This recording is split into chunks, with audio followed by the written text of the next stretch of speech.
Hello and welcome to 5 by 5 by 5. I am not John White, but I am hiding behind his face using this voice. And we'd just like to introduce our first guest, which is going to be Doug Freelander. And he is going to do a story for us. He is running a series of stories for us here on 5 by 5 by 5. And so, without further ado, Mr. Doug Freelander. Oh, oh, good you're there. I'm glad. It must be time for. It must be time for my five. I'm ready for you. I don't even need the notes. After all, it's my first story. It takes place when I was born.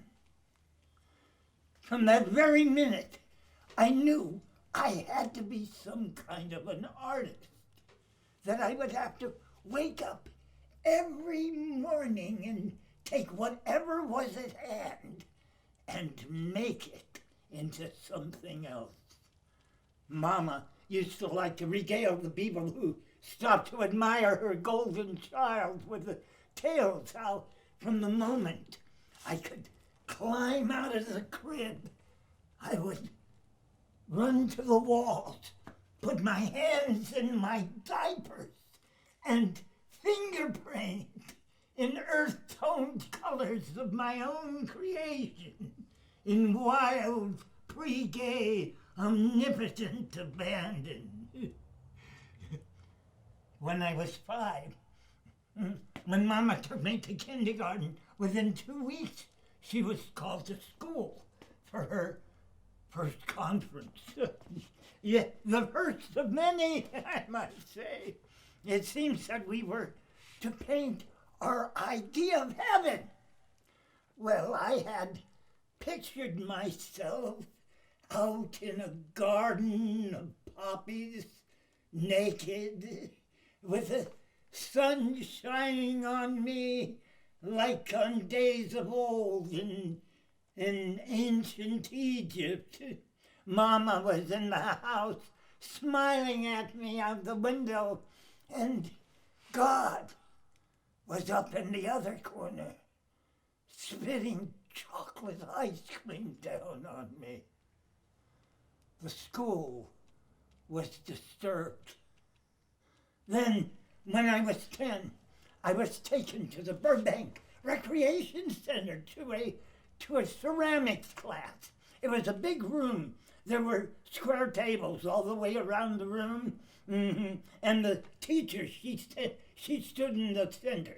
Now, she told us we could make a pot or an ashtray. She would work her way around the inside and visit each one of us. All right, well, I started to make a pot, but I really didn't want a pot. And I didn't smoke, so I didn't want an ashtray. But I desperately wanted a lighthouse. I had seen one on the cover of a National Geographic magazine. So I abandoned my pot and I started to roll out a lighthouse. I rolled it out and then I put it on top of the turned over pot and I put a roof on it, and it was all done. By the time the teacher got around to me, she looked at it and she said, "What is that?" I said, "It's a lighthouse." She said, "You can't do that.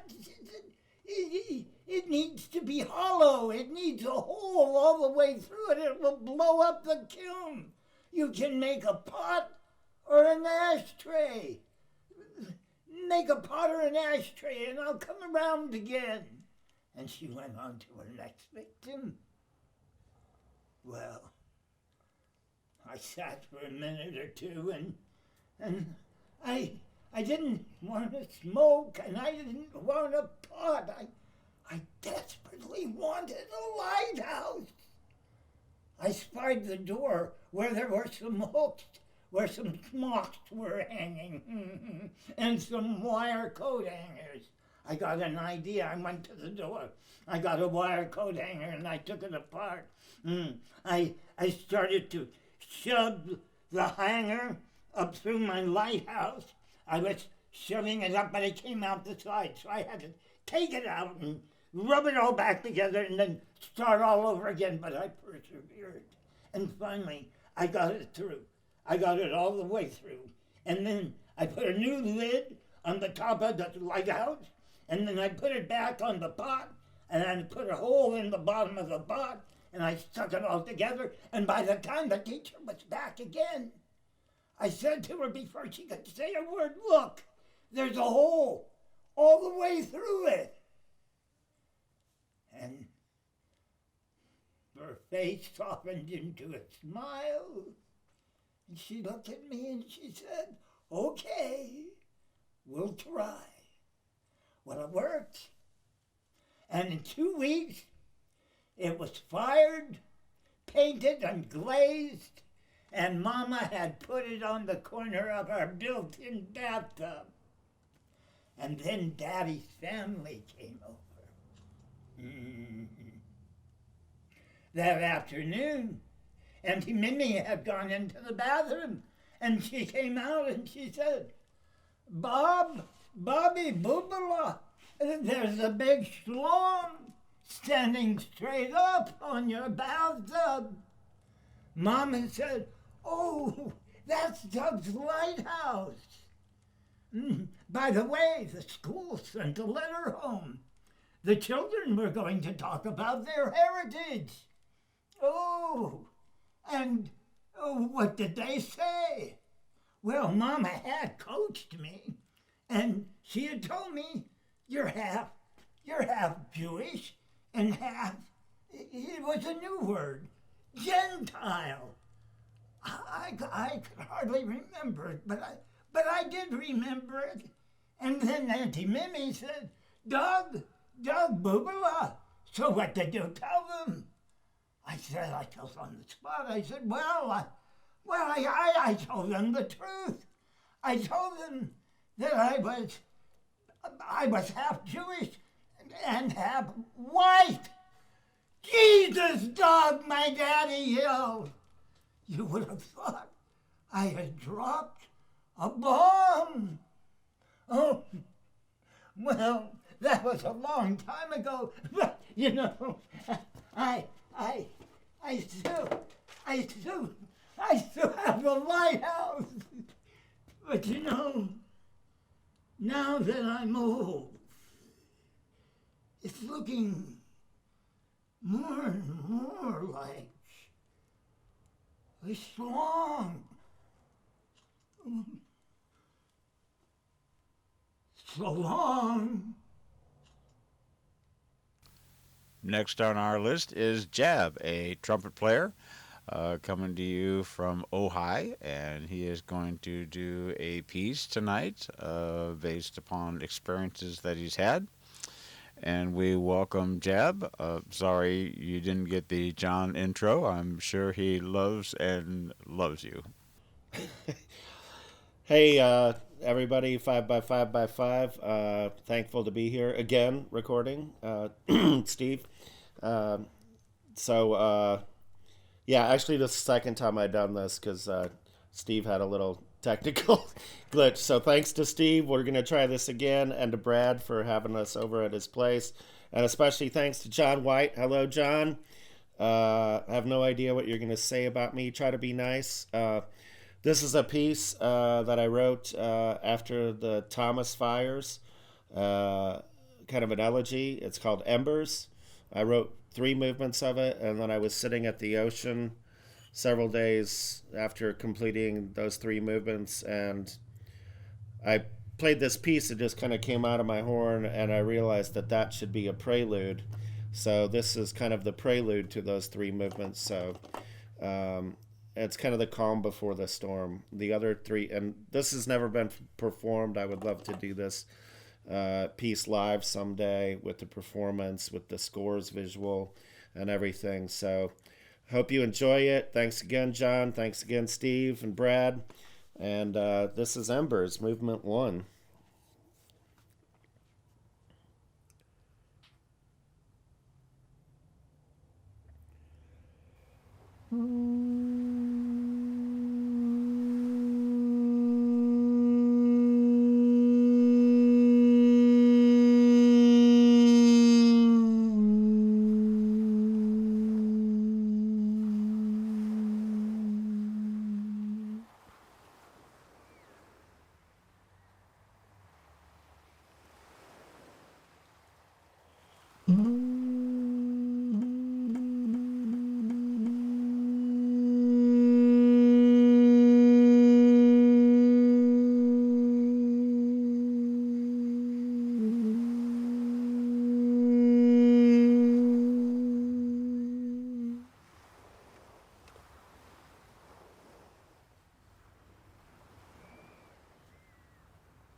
Tonight's poetry piece is coming to you by Gwynn Alley.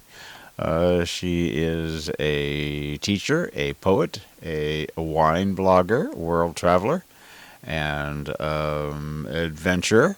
And she is just well rounded.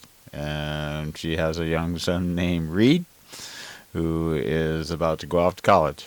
And the husband. Okay, Gwendolyn Alley. Flows and flames, Poseidon and Hades.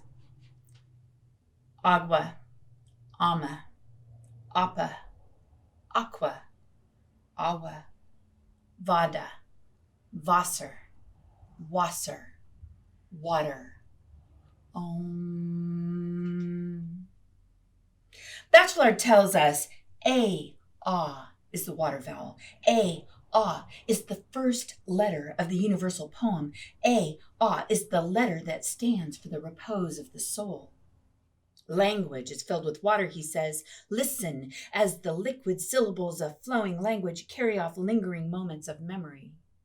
Listen to the stirrings of the stream. Listen to the stream laugh and the laughter stream. Listen to the round words roll over stone. Speak to the river and it will teach you to speak.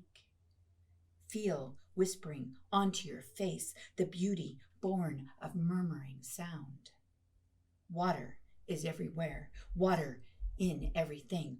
Water is everything in everywhere. Water is all. Water dissolves all barriers. Water brings everything together. Water carries everything everywhere. Water weeps with everyone. Water flows in the air between us. Water flows on the ground beside us. Water flows deep underneath us. Water flows within us. In every breath, breathe water. In every heartbeat, feel water. Water cycles from sea to sky, from body to body, from sky to stream, from body to body, from stream to sea, from body to being, from being to body. The same water in the first beings flows in our bodies. We're all made of recycled water, water recycled since the beginning of time. Without water, we cannot smell. The membranes in our nostrils must be moist. Feel the glisten on a dog's nose. Dampen your philtrum. Sniff. Without water, we cannot speak. Our tongues must be wet to work. Without water, we do not hear. Air carries sound through water. Without water, we cannot see. We must blink, blink, blink. Keep our eyes constantly rinsed. Our brains too must be bathed. Without water, we explode in pain. Our constant companion carries us through, in, above, with, about. So embedded are we in water, we must look for it to see it. Water is both mirror and window.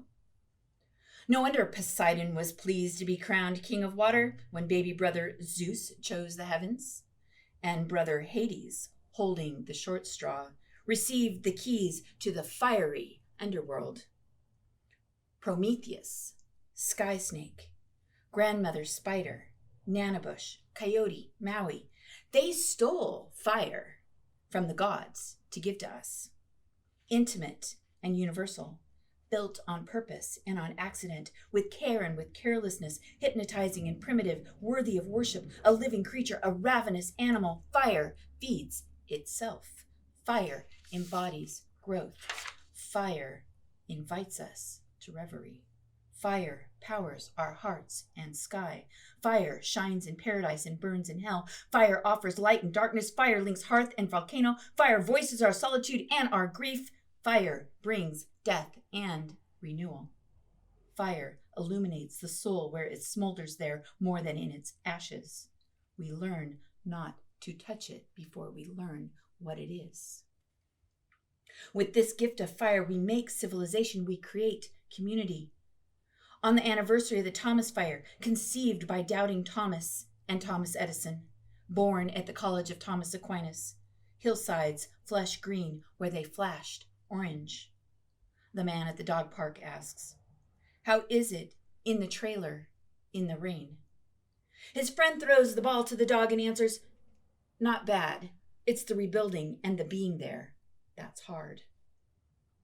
Long after the fire has been contained, long after the firefighters have gone home, Thomas teaches us we have much still to learn about these gifts of the gods. Our wells, now graves. We sank the water table down, down, down, all the way to Hades, who now delivers us our liquid refreshment in plastic. No longer is water the peace that integrates. No longer do we drink from the same well in public fountains. No longer do we gather around the communal fire pit. Time for communion of Poseidon and Hades. Time to walk in water and flow through flames. Time to know the living intelligent forces in us all. Aqua, agua, ama, apa, vada, Wasser, Wasser, water.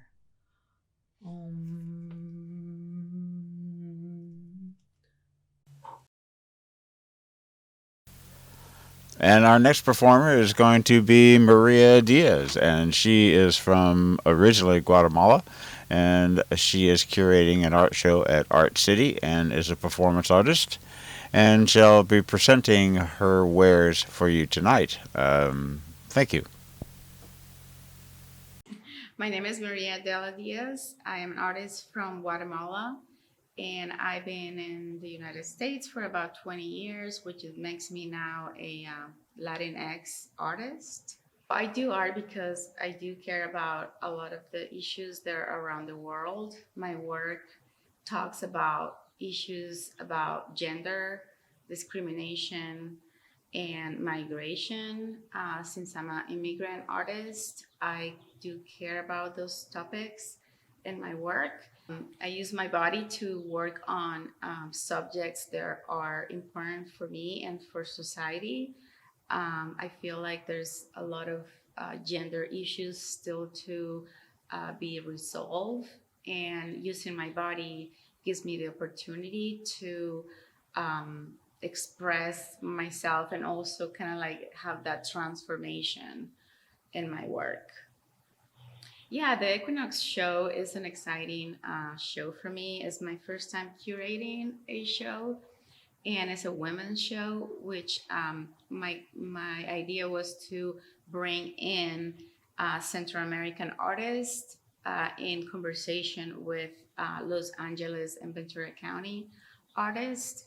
And I feel like that was needed. As a curator, I felt that there was a communication that it was needed to have. And I'm really happy about the results of this show. I had visited a lot of artists in Guatemala and brought with me in my last trip 7 different artists from there, and with conversation of sculpture and performance, photography, artists in LA.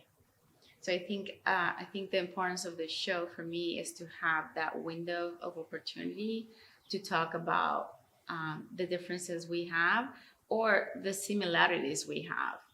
I think contemporary artists now are talking about issues that are real in our society, and I thought that was a really a good starting point to talk about. I started being an artist really, really young. Being a graphic designer is my career, but I started working with artists since I was 19 year old.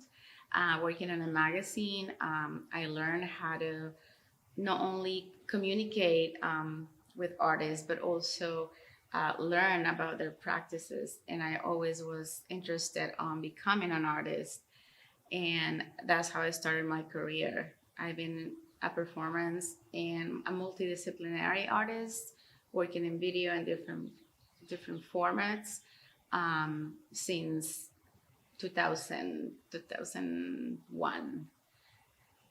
So it's going to be 20 years now of the work that I've been doing.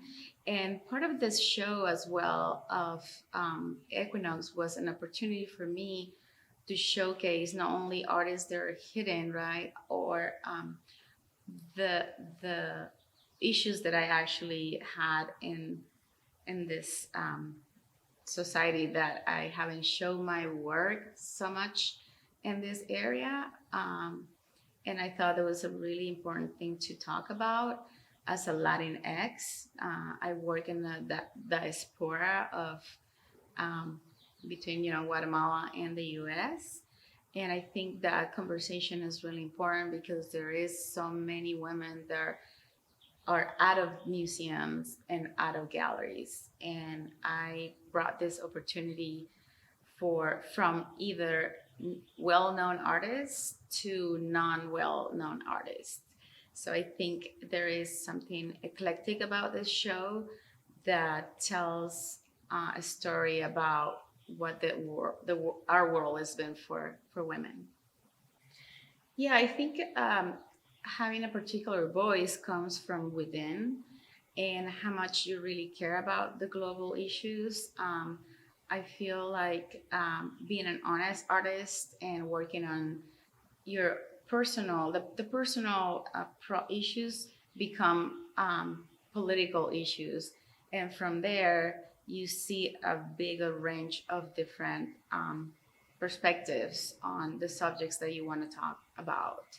As an artist, I will definitely follow your heart and do a lot of research and understanding about what is the themes that you want to talk about.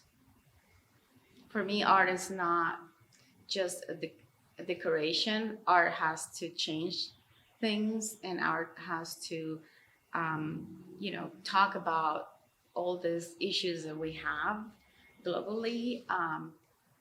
And I think it's a really important thing for us to have that statement of who we are. Are we talking about gender? Are we talking about politics? But one advice is like, don't be afraid. I think not being afraid of talking about issues is the key. The key is like to have this courage to talk about things that are happening.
This is called Please Don't Try to Save Me. I am tired. No. Ambivalent and exhausted and dissolving onto the floor of your warm car. You've checked the seatbelt twice. It clicks fastidiously into place. Maximize the AC while reviewing the details of your desire. I slump. I am pouring now, down the front of the seat and onto the mat, and I'm sure there's no recovering me. Quietly, my eyelids surrender to your droning. The carpet here is filthy as your mind.